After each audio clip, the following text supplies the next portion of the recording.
बिस्मिल्लाहिर्रहमानिर्रहीम। आज financial reporting का चैप्टर नंबर 3 है additional topics in income determination. Income determination जो एडिशनल टॉपिक है और उसकी जो कैलकुलेशन मेथड है उसको भी डिस्कस करना है।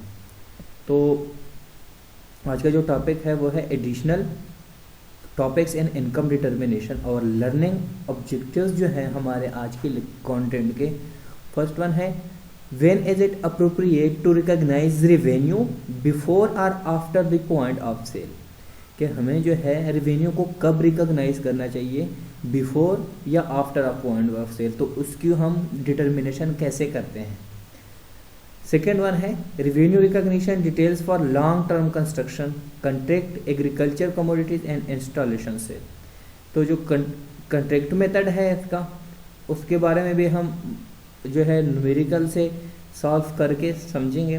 जो थर्ड वन है इस चैप्टर का जो हमारे पास कंटेंट है वो है revenue principle for franchise sales, right of returns and bundled software cell.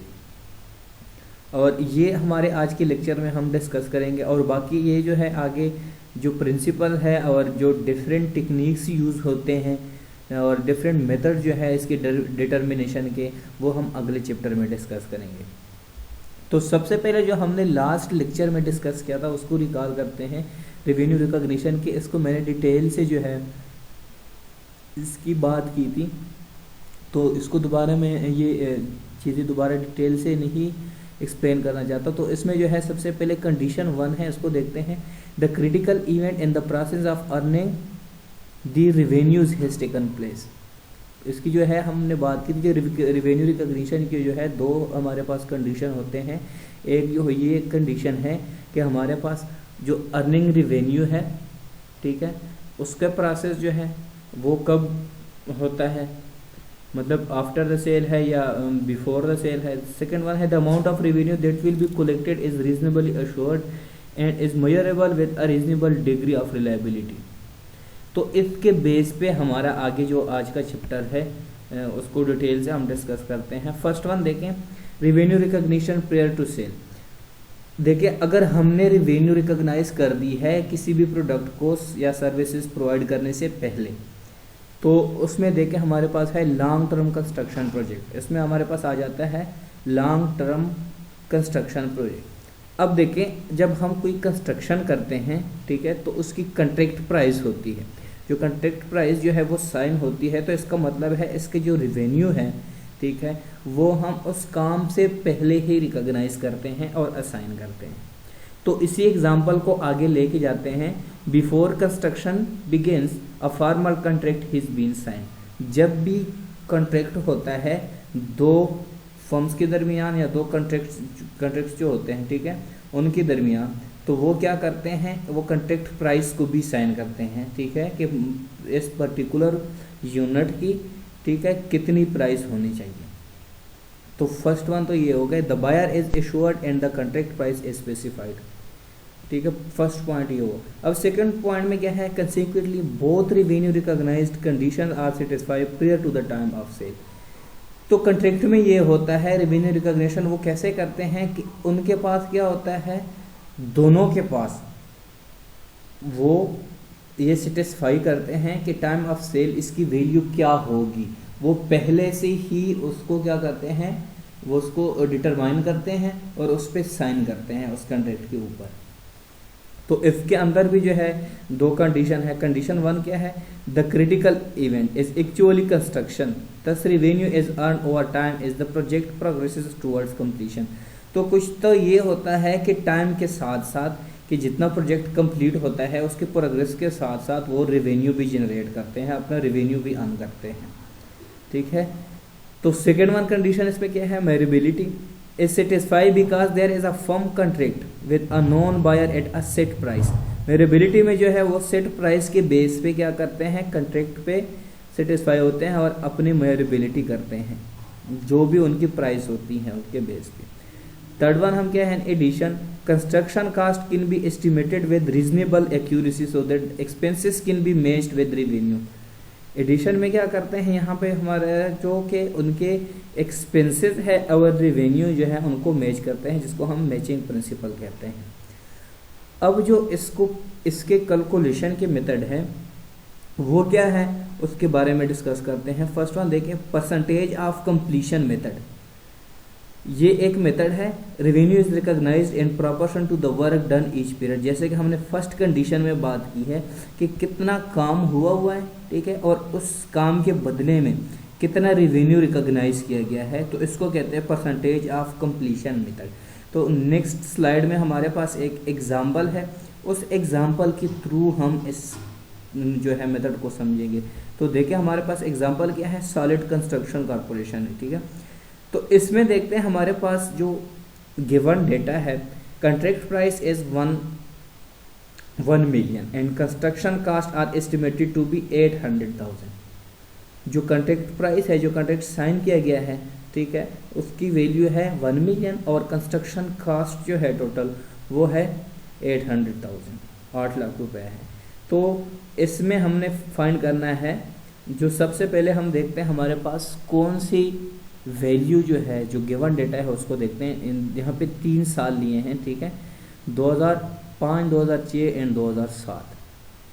अब देखिए कास्ट इनकर्ड टू डेट 2005 में $2,40,000 है, 2006 में 5,44,000 और 2007 में 8,50,000, ठीक है। जो कि ओरिजिनल एस्टिमेट वाज 800,000, जो ओरिजिनल एस्टिमेट है वो 800,000 है, ठीक है। लेकिन यहाँ पे जो कास्ट इनकर्ड हुई है वो इससे थोड़ी सी ज़्यादा हुई है। एस्टिमेटेड फ्यूचर कास्ट जो है 2005 में उन्होंने जो एस्टिमेट किया था 5,60,000, 2006 में जो है 3,06,000, 2007 में जो है वो नहीं किया गया, ठीक है। बिलिंग्स टू डेट जो है ये भी गिवन है, ठीक है, डिफरेंट 2,80,000, 6,50,000 और 1 million. Cash collections to date जो है 2005 में वो है 2,10,000, 2006 में देखें 6 लाख है और 2007 में इसी तरह 1 मिलियन है। अब अगर हम देखें 2005, 2006, 2007, इसका हम ग्रास प्रॉफिट हमने फाइंड करना है, ठीक है, तो कि हम कौन सा ग्रास प्रॉफिट जो है इसको रिकॉग्नाइज करेंगे। अब हमारे पास 1,50,000 टोटल है, ठीक है। तो how much gross profit must be recognised each year. तो हम हर साल जो है ग्रास प्रॉफिट को कैसे रिकॉग्नाइज करेंगे, तो देखते हैं इसको। Percentage of completion for 2005 year 1, तो 2005 है उसमें हम ग्रास प्रॉफिट जो है वो कैसे मेजर करेंगे। देखें जो हमारे पास वैल्यू होती है, अब हम सिर्फ बात करेंगे यहाँ पे 2005 की, ईयर 1 की बात हो रही है, ठीक है। वही डेटा है 2,40,000, 5,60,000, 2,80,000 और 2,10,000। अब जो स्टेप 1 है वो है परसेंटेज ऑफ कंप्लीशन रेशो। इसको अगर 2,40,000 जो है इसको आप डिवाइड करें, जो एस्टिमेशन है, एस्टिमेटेड टोटल कास्ट है जो कि 8 लाख है, तो हमारे पास 30% आ जाता है। मतलब इसका फॉर्मूला क्या है, percentage of completion ratio, cost incurred divided by estimated total cost. जो कास्ट इनकर्ड की गई है यहाँ पे वो है 2,40,000, क्योंकि हम 2005 की बात कर रहे हैं, और जो एस्टिमेटेड टोटल कास्ट है वो 800,000 है। अब स्टेप 2 क्या है, यहाँ पे एस्टिमेटेड टोटल कॉन्ट्रैक्ट प्रॉफिट। जो टोटल कॉन्ट्रैक्ट प्रॉफिट है, ठीक है, जो कि हमारे पास गिवन है, जो कि 1 मिलियन में से हम 8 लाख को माइनस कर देते हैं, तो हमारे पास क्या है 2 लाख है। ये हमने स्टेप 2 में कर दिया। अब स्टेप 3 में क्या है कि estimated profit earn to date. Estimated profit क्या है, जो कि हमने देखा ये 2 लाख है मल्टीप्लाई बाय 30%, मतलब जो परसेंटेज कंप्लीशन रेशो है 30%, और उसके अलावा हमने कॉन्ट्रैक्ट प्रॉफिट निकाल दिया और इसको फिर जो है इन दोनों को आपस में मल्टीप्लाई किया, तो हमारे पास 60,000 आ रहा है, जो कि estimated profit earn to date है। 2005 की बात हो रही है, देखें ये है ईयर 1 के लिए। इसी तरह अगर हम ईयर 2 के लिए करेंगे, ईयर 2 के लिए क्या होगा हमारे पास, हम ये वाला डेटा लेंगे, ठीक है। परसेंटेज ऑफ कंप्लीशन जो रेशो है, ठीक है, वो क्या है हमारे पास 5 lakh, cost incurred to date क्या है 5,44,000, ठीक है, और ये जो यहाँ पे एस्टिमेटेड है वो 8,50,000 रुपये है, ठीक है। अब इसी तरह जो है एस्टिमेटेड टोटल कॉन्ट्रैक्ट प्रॉफिट जो है वो कितना आ रहा है, 10 लाख में से 8,50,000 को माइनस करें तो हमारे पास आ रहा है कितना, 1,50,000। Estimated profit earn to date वो उसी तरह है, 1,50,000 मल्टीप्लाई बाय 64% करेंगे तो हमारे पास 96,000 वैल्यू आ जाएगी। ठीक है। इंक्रीमेंटल प्रॉफिट अर्न, इंक्रीमेंटल कितना प्रॉफिट इन्होंने अर्न किया है, देखिए यहाँ पे है 96,000 माइनस से 60,000 कहाँ से आया, ये प्रीवियस ईयर का जो हमारे पास ग्रास प्रॉफिट था उसमें से आया। तो इस साल का जो इंक्रीमेंटल प्रॉफिट है वो 36,000 है। 36,000 ये हुआ, 60,000 ये हुआ, इन दोनों को प्लस करेंगे और थर्ड ईयर के देखेंगे, फिर दोनों को तीनों को प्लस करके हमारे पास इसकी जो है टोटल वैल्यू आ जाएगी। अब देखिए, अब हम बात करते हैं ईयर 3 की। अब देखिए ईयर 3 में हमारे पास जो है ये हमारे पास डेटा गिवन है। ठीक है, जो 2007 में 8,50,000, ठीक है, एस्टिमेटेड फ्यूचर कास्ट यहाँ पे गिवन नहीं है, और बिलिंग कास्ट और कैश कलेक्शन टू डेट ये तीनों चीज़ें given. Percentage of completion ratio क्या होगी उसका देखिए 100% ही आएगी। ठीक है, 8,50,000 डिवाइडेड बाई 8,50,000 मल्टीप्लाई बाय 100, ठीक है, तो 100% ही हमारे पास परसेंटेज ऑफ कंप्लीशन रेशो आ जाएगी। एस्टिमेटेड टोटल कॉन्ट्रैक्ट प्रॉफिट जो है, जो कि एस्टिमेट कर दिया गया है, ठीक है, वो 1,50,000 रुपये। अब 1,50,000 कहाँ से आया, जो कि हमारे पास जो 10 लाख है, ठीक है, 1 मिलियन में से 8,50,000 को माइनस करें तो हमारे पास ये 1,50,000 वैल्यू आ जाएगी। ठीक है। अब estimated profit earn to date, जो estimated profit earn to date है, ठीक है, वो भी 1,50,000 ही है। 1,50,000 ये कैसे आया, क्योंकि इसको 1,50,000 का जो है 100% लेंगे तो 1,50,000 वैल्यू आ जाएगी, जैसे कि हमने ईयर 1 में किया, ईयर 2 में किया, और ईयर 3 में भी सेम ही फार्मूला लगेगा। अब यहाँ पे जो है 1,50,000 है, ये 54,000 पीछे रह गया। 54,000 कहाँ से रह गया, क्योंकि हमारे पास फर्स्ट ईयर की जो वैल्यू थी वो 60,000 है, सेकेंड ईयर की जो है 36,000 आ गई है। ठीक है, और थर्ड की वैल्यू कितनी आ जाएगी, 54,000 आ जाएगी। तो तीनों को अगर हम मिलाएंगे तो हमारे पास प्रॉफिट कितना आ जाएगा, $1,50,000 आ जाएगा। प्रॉफिट अर्न टू डेट का फॉर्मूला क्या है, ठीक है, cost income to date divided by estimated total cost multiply by estimated total profit minus profit recognised in previous year divided by previous recognised profit is equal to profit recognised in current year. तो ये है profit recognised in current year का formula. ठीक है, जिसको हमने year 1 में भी देखा, उसकी वैल्यू प्लस ईयर 2 की वैल्यू प्लस ईयर 3 की वैल्यू, तीनों की प्रॉफिट की वैल्यू प्लस करेंगे तो यहाँ पे हमारे पास $1,50,000 इसकी वैल्यू आ रही है। अब जो नेक्स्ट वन है हमारे पास ईयर 3, जो लास्ट वन है परसेंटेज ऑफ कंप्लीशन। अब जो हमने बात की है परसेंटेज ऑफ कंप्लीशन की, उसकी जनरल एंट्री जो है उसको कैसे देखेंगे, percentage of completion alternative general entries जो है। अब देखिए सॉलिड कंस्ट्रक्शन कॉरपोरेशन है, जर्नल एंट्रीज जो है परसेंटेज ऑफ कंप्लीशन मेथड, उसी तरह 2005, 2006 एंड 2007 वैल्यू हमारे पास गिवन है।